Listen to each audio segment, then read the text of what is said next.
É isso aí, sejam todos bem-vindos a mais um vídeo do canal com mais informações do São Paulo e o Marcos Leonardo que pode entrar aí na FIFA contra o Al Hilal porque deixou ele de fora, ele praticamente, né, totalmente fora da temporada até o final da temporada e também não liberou ele para poder jogar no São Paulo e ele pode pedir rescisão de contrato, né? Nós vamos conferir essas informações e muitas outras com os nossos amigos do G4. Então se inscreve no canal e deixa o like e bora conferir tudo do vídeo de hoje. Vamos lá. E no São Paulo, que aí não contratou ninguém e aí tá tentando... Contratou 9 jogadores. Contratou 9 jogadores, mas tá tentando segurar as contas aí e tal. Teve lá o Oscar treinando no campo hoje, mas ainda sem nenhuma previsão de voltar. E aí, no meio disso tudo, vem Marcos Leonardo, não vem Marcos Leonardo, fracassa Marcos Leonardo porque não tem dinheiro. Saiu lá um relatório da comissão do Conselho Deliberativo prevendo um déficit, um aumento da dívida ao final de 2025, se o São Paulo não apertar mais o cinto. Não tem mais nem furo no cinto do São Paulo, mas precisa apertar mais. Porque senão não vai ser possível. E a janela do São Paulo foi absolutamente tímida, né? Eu tive uma dúvida, depois me ajudem. A comissão ela é oficial do clube ou é uma de oposição que criou uma comissão? Não, ela é oficial do clube. Oficial. Ela foi criada quase que uma obrigatoriedade nesse processo de reestruturação financeira para dar informes periódicos de como, ou pareceres, né, de como está indo. O Júlio Casares, a gente já volta à janela, o Júlio Casares comentou, né, junto à Priscila Senhorães, nossa colega,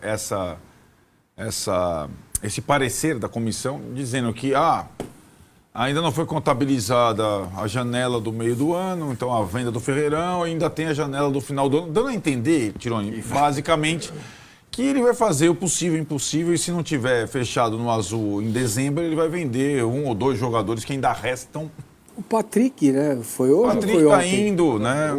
Mas é um valor do Patrick não... Mas eu imagino que ele deixe o Henrique do Caro para vender no final do ano, outro. A raspa da geração 2006 para fechar no azul. Aí a minha pergunta é o ano que vem, né? Isso. Porque eu acho que o São Paulo em 2025... Ele não é o coitadinho. Não é. Ele tem um orçamento de time grande, uma folha de pagamento de time grande, não das principais, mas de time grande, para jogar uma disputa de vaga na Libertadores. Mas ele, pela circunstância e política nova adotada, ele, e inclusive ao pacto com a Galápagos, que administra o FIDIC, não investir em direito federativo de jogador. Ou seja, o São Paulo é impedido internamente de investir em direito federativo. Aliás, é uma questão que envolve depois o Marcos Leonardo, lá, né? Que, no final das contas, o clube árabe queria obviamente, uma compensação, uma grana pelo empréstimo do Marcos Leonardo, que o São Paulo não tinha para dar. Não é que assim, vendeu o Ferreirão, pega um pouco do Ferreirão aqui, vamos investir no... Não, né, ele é travado nessa... O caminho que normalmente, sei lá, você tem um departamento de futebol. Como o Santos diz, o Alexandre de Matos diz que está fazendo. Estou vendendo fulano, vou receber aqui e vou investir no cicrano. Não, o São Paulo não é esse caminho em 2025. Então, o São Paulo não investiu em jogadores com direito federativo, mas investiu em jogadores caros, a partir do Oscar, né? Foi o primeiro que ocupa a maior faixa salarial da folha de pagamento do São Paulo. O Tolói não é barato, que veio nessa janela agora, né? Mesmo que eles tenham, todos esses que vieram para o São Paulo, fora o Oscar, acho que é bom pontuar, eu posso até considerar também o Oscar, porque o Oscar ganhava mais na China. Se você falar, putz, o Oscar está ganhando menos no São Paulo que ele estava ganhando na China. Sim, é verdade, mas ainda está ganhando muito. Mesmo que o Tolói, o Rigoni, o Fulano, todos esses que chegaram, o Wendel, todos esses que chegaram estão ganhando na faixa salarial que o São Paulo pode pagar, exceto o Oscar. Mas o São Paulo, com 9 contratações e algumas delas por conta de lesões, como é o caso do Rigoni, como é o caso de outros, ele tem uma folha de pagamento gorda ainda, muito gorda, cara, substanciosa, que despende uma questão mensal que está aí, ainda continua gastando muito com o futebol também. Porque os machucados seguem na folha normalmente. Porque os Por isso. machucados seguem na folha também, né? Não é uma folha de muitos números, né? Como o Vessone falou, vieram 9, saíram 25, 26 agora com o Patrick. Não é é um corte em quantidade, mas a folha do São Paulo continua alta, né? A minha pergunta não é mais sobre 2025. O 2025 fechou a janela, é isso que tem o time do São Paulo. Acho que tem um time para duas frentes que dá para encarar, mas com algumas lacunas importantes no elenco e tal. Um time que é majoritariamente velho, porque o jogador de direito federativo, livre de direito federativo, normalmente é um jogador em fase final de carreira. Então é um time que tem média de idade alta e que não vai... já com os indícios, ter um 2025 que permita, em 2026 nós vamos ser fortes no mercado e no time. Não tem nenhum indício disso. Pelo contrário. O indício para 2026 é continuar com a política de redução de gastos e pouco investimento no futebol. Né? Não é uma coisa de um ano, não é o remédio amargo de um ano. É o remédio de... Aí a gente já está tendo... Por isso que é importante pessoas que falam com mais clareza sobre isso, que não é o caso do presidente de São Paulo. A gente já tem indícios de quem toma conta dos fundos, que é um projeto de 5 anos de saneamento. Não é um projeto de um ano. É isso. Então, tudo que o São Paulo está fazendo, quando o Casares fala centenário 2030, centenário 2030, é 5 anos sendo modesto no mercado. É isso aí. 5 anos. Não é 2025. 2025. 2026, 2027, 2028, 2029, 2030, fazendo esse processo, tendo um fôlego maior para investir. Então, Pode ser mais rápido? Pode. Mas tudo indica que não será o ano que vem. E aquela história de beber água limpa no meio do ano que vem? Eu acho que aí é você passar a operar no azul. Começar a beber água limpa, né? Começar não é, eu acho que a Depende, o que você Não é uma acha? cachoeira. Significa sua isso? interpretação é que o São Paulo competiria com o Flamengo. Não, mas o que e significa Palmeiras. beber água Não. limpa, então? Operar no azul. Então, mas Você começar a fazer... Se o São Paulo quiser operar Começar- no azul, ele opera esse ano. Ele vende todo Não, mundo, tem um então- time pior que o Não, do Sport, mas ele opera no calma. azul. Explica. Calma. É. Ele pode fazer isso, sim. Então, Ele pode vender o Morumbi, Então não por exemplo. significa É que a nada ele operar, pergunta entendeu? dele é Tem- pro tem que torcedor operar de no azul, arquibancada, significa muita coisa. operar no azul ele acha que vai ser igual ao Flamengo, o Não, torcedor. não, Por isso que é ok. importante a pergunta. Não, sem dúvida que é. A dúvida fica mesmo. O que é preciso explicar é que quando você reverte esse movimento Isso. que está te empurrando para o fundo, né, você começa a respirar. A água limpa pela minha interpretação, não tenho os dados, os números importantes, mas na minha interpretação, a água limpa é começar a poder investir no futebol. Começar a poder investir no futebol significa estar no azul, com as contas controladas, com credibilidade no mercado, trazendo novamente possíveis parceiros, empresários, jogadores que queiram colocar os jogadores no São Paulo, sem transfer ban, né? Com os investidores do fundo felizes, sabendo que o que foi construído com eles foi cumprido. Tudo isso está dentro do beber água limpa. Porque você para de beber água contaminada e começa a beber água limpa. É óbvio que você vai ficar mais saudável, né? Você vai ficar mais saudável. O água limpa não pode ser confundido com aquilo que disse o Vessa, que vai chegar na janela do meio do ano Vai que vem competir com o Palmeiras e e o Flamengo. São Paulo vai investir 500 milhões. Porque se ele fizer isso, ele quebra. Você entende? Essa que é a diferença. E isso seria fundamental que fosse Esclarecido. comunicado de forma Exato. clara. Né? Porque senão, o raciocínio de vocês, e ele é lógico que é coerente, falar, eu topo fazer o sacrifício, mas ano que vem eu quero um time. Não vai ter. Porque essa questão do direito federativo, essa nova política, ela já completou um ano. O São Paulo não investe em direito federativo há um ano. Então, não é cara, o Corinthians que parou Tá. agora por um transfer ban e tal. O São Paulo já deixa de investir em jogadores desde o ano passado. desde que decidiu tomar esse caminho. Agora, tem uma coisa paralela aí, né? Nesse projeto de reestruturação, que é a tal parceria com a base. Que é a coisa, né, que passou no Conselho de Administração e que o Casares falava, o presidente do São Paulo, que ia atacar 3 frentes. Na verdade, ia estar atacando 2. O projeto de reestruturação financeira, primeiro, a reestruturação de Cotia depois, que está vindo 6 meses depois, ou 1 ano depois. Super polêmica, que eu acho que tem muita discussão nisso aí.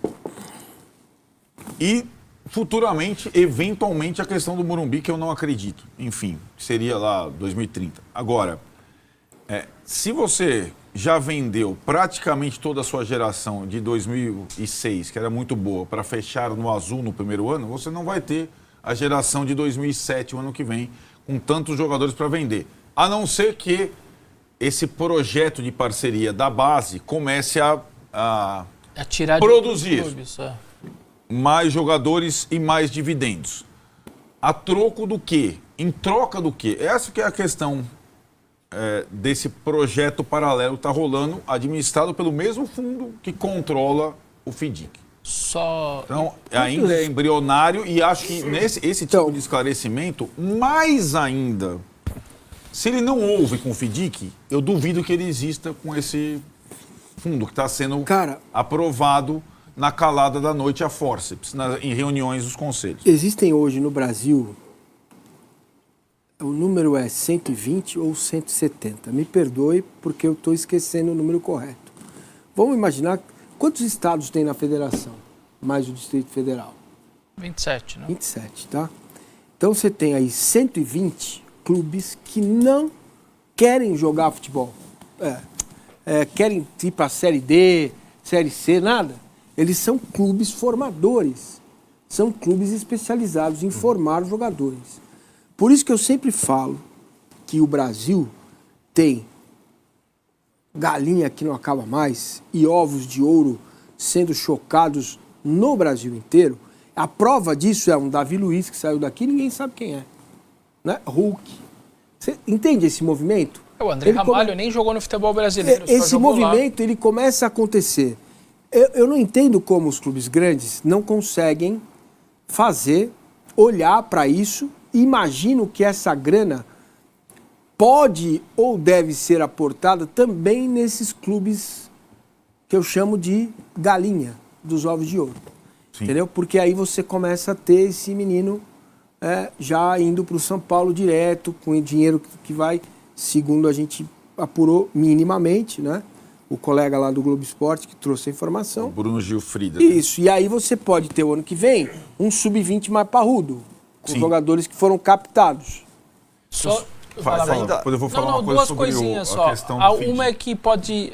quem se assustou mas até dezembro... Sim, a janela fechou para comprar, mas para vender, e você contabilmente, até 31 de dezembro, você pode vender e colocar no seu balanço. Isso. Aliás, tem clube que, quando ele fecha aquela meta de venda, às vezes ele deixa para vender o jogador contabilmente em janeiro, já para entrar no próximo ano, porque ele não precisa do ano anterior. Então, até 31 de dezembro tem jogo, então pode ser que venda.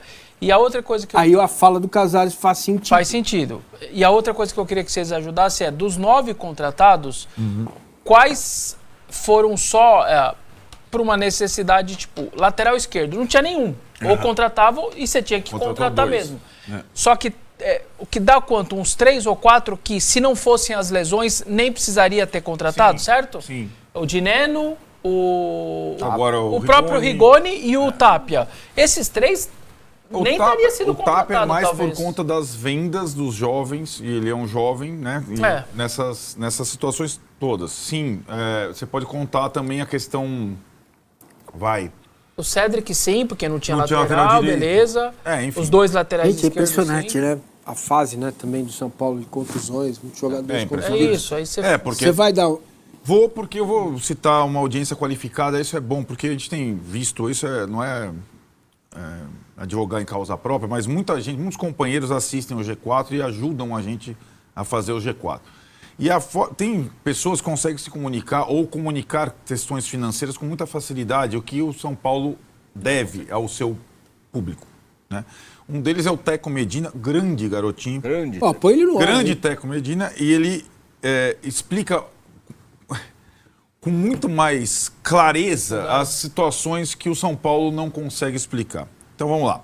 Quando você. Estou vendo o G4. Quando você tem 900 milhões de dívida, perto de 1 bilhão, como o São Paulo, a 20% ao ano de juros, que é o que o São Paulo tem, você já sai devendo para o ano seguinte 180 milhões. Negativo. E é isso, negativo. Você já sai devendo de juros 180.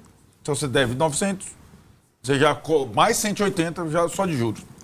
É o que o São Paulo tenta, repactuar, né, com o FIDIC. São coisas aí é uma coisa importante. São coisas diferentes ter superávit e a dívida cair. Isso é importante porque as pessoas misturam, os leigos misturam. Eu falei ontem isso. Exato. Então vamos lá, são coisas diferentes ter superávit e a dívida cair.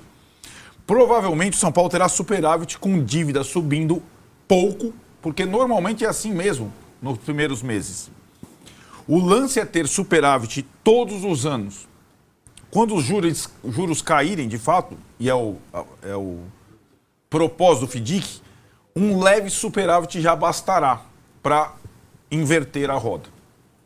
Então, essa obsessão pelo superávit, e vai passar a ser uma obsessão anual, ela e a repactuação dos juros, né, saindo dos bancos para entrar no Banco podre, banco podre, que cobra juros muito alto. Então, assim, a tentativa do São Paulo é mudar a roda, né? Exato. Virar de outra forma. Aí vem água limpa, vem fôlego, né, o que o técnico está dizendo. Mas é que tá. Ele não está colocando a mão dele no fogo, não. Ele só está explicando a questão da diferença de superávit, se está funcionando ou não. Isso a gente se é não o FIDIC ou não. A diferença entre superávit e redução / aumento da dívida e a questão dos juros que sufocam o São Paulo, o Corinthians, né, os dívidas de curto prazo com juros exorbitantes. Certo? Certo. E me fez fazer a conta, né? Se o de São Paulo é 180, o Corinthians está partindo de menos 300 todo ano. Por aí, por aí mesmo. E meio É isso. 300. Ele parte de menos 300. Você não está contando o estádio, né? Não, sem o estádio. Então, 1,5 bi. Ou seja, ele faz 1 bi, na verdade 30% está indo para o ralo sem fazer nada. É para você ficar no mesmo lugar, a receita é alta, com mais de 1 bi, mas 300 está indo já para o ralo de cara. É impressionante, né? Olha, esse negócio do Marcos Leonardo ficou aí pipocando, agora está falando que ele pode repetir a rescisão contratual. Calma, torcedor, não vai se empolgar com essas coisas, porque não é exatamente assim. Não tem um papo desse aí? A alegação, segundo o nosso companheiro André Hernan, é de que ele vai informar a FIFA, o seu staff, olha, não me inscreveram no campeonato, então estou sendo deixado de lado, eu quero a rescisão.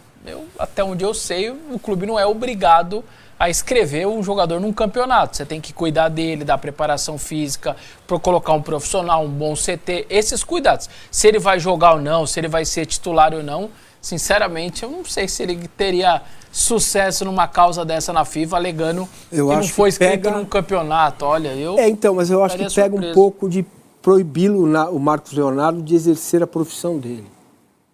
Mas não está proibindo, né? Então, parcialmente sim, né? Não. Você tira o cara do campeonato, de um campeonato, né? Aí, não sei, aí você sabe como continua né? pagando salário, dando uma boa estrutura pro cara treinar. Em tese você tem toda a razão. Na Champions deles lá. Beleza.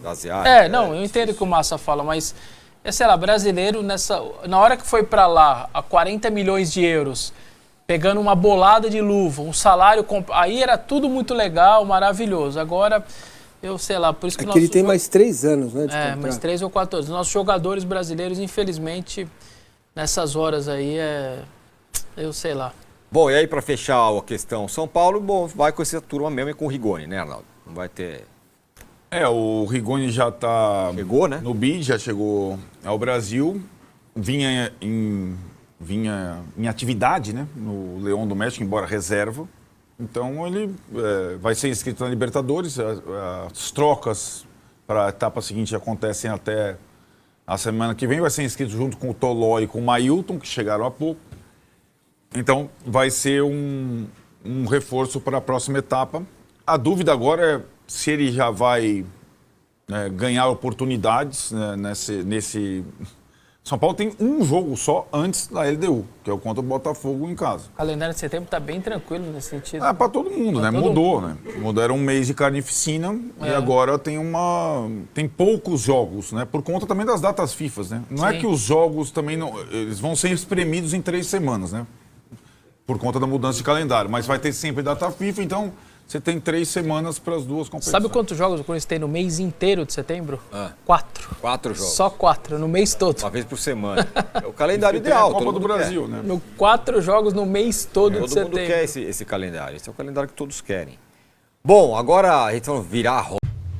É isso aí, galera. Esse foi o nosso vídeo de hoje, né? O Marcos Leonardo, acho que dificilmente vai conseguir fazer essa rescisão de contrato, já que o time da Arábia está pagando ele certinho, o jogador que tem toda a estrutura, o time proporciona tudo para ele, e a situação é que no Campeonato Nacional da Arábia tem muitos jogadores estrangeiros, tinha que deixar algum de fora, e aí o Marcos Leonardo acabou ficando de fora. Mas a intenção dos sauditas é poder usar ele na Liga dos Campeões da Arábia para o jogador, né, ter ali seus momentos também, mas nós sabemos que esse campeonato só vai ter no máximo 7 jogos mesmo, se o time do Al Hilal chegar até a final, ou seja, muito poucos jogos para o Marcos Leonardo, que estava com desejo muito alto de vestir a camisa do São Paulo, já é o time do coração dele desde pequeno,